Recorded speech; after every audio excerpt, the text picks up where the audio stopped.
Iran Israel পাল্টাপাল্টি হামলা চলছেই। রোববার ভোরে ইসরায়েলের রাজধানী তেল আবিবে বেশ কয়েকটি ক্ষেপণাস্ত্র আঘাত এনেছে। ইরান থেকে ইসরায়েলি ভূখণ্ডে এসব ক্ষেপণাস্ত্র ছোড়া হয়েছে বলে দাবি ইসরায়েলি সামরিক বাহিনীর। নিরাপত্তা সাইরেন বেজে ওঠার সঙ্গে সঙ্গে নিরাপদ স্থানে চলে যায় স্থানীয়রা। ক্ষতিগ্রস্ত স্থানগুলোর নিরাপত্তা নিশ্চিত করতে কাজ করছে পুলিশ ও বোমা বিশেষজ্ঞ দল। এখন পর্যন্ত হতাহতের কোনো খবর পাওয়া যায়নি। একই সময় বাহরাইনের রাজধানী মানামায় বড় ধরনের বিস্ফোরণ ঘটেছে। কর্তৃপক্ষের দাবি, ইরান হামলা শুরু করার পর থেকে এই পর্যন্ত ১২৫টি ক্ষেপণাস্ত্র ও ২০৩টি ড্রোন প্রতিহত করেছে তারা। এসব হামলায় বাহরাইনে এই পর্যন্ত ২ জন এবং আশেপাশের উপসাগরীয় দেশগুলোতে আরও ২৪ জন নিহত হয়েছেন।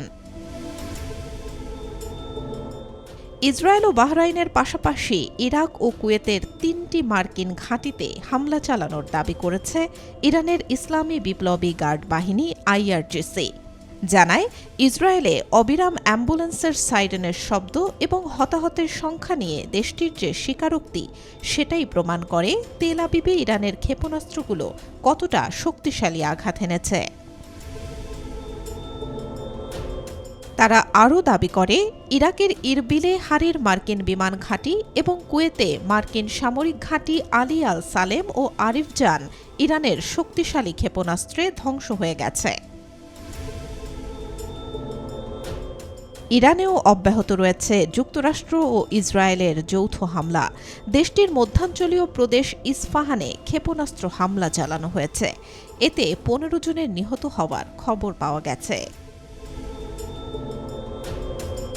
এদিকে হামলায় ইরান যে ড্রোন ব্যবহার করছে তা সরবরাহ করছে রাশিয়া, এমন দাবি করেছেন ইউক্রেনের প্রেসিডেন্ট ভলোদিমির জেলেনস্কি।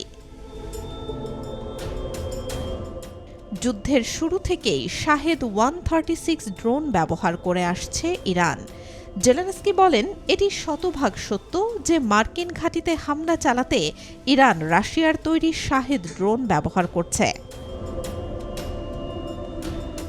ইরানই প্রথম এই শাহেদ ড্রোন তৈরি করে, যা ব্যয়বহুল ক্ষেপণাস্ত্রের তুলনায় অনেক সাশ্রয়ী। শুরুতে রাশিয়াকে এই ড্রোন দিত ইরান, এখন রাশিয়া নিজেই শাহেদ তৈরি করে।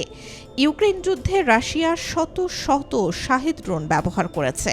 তবে ইরান যুদ্ধে ব্যবহৃত শাহেদ ড্রোন ইরানের তৈরি নাকি রাশিয়ার, তা এখনও নিশ্চিত নয়। Desk report, B News 24।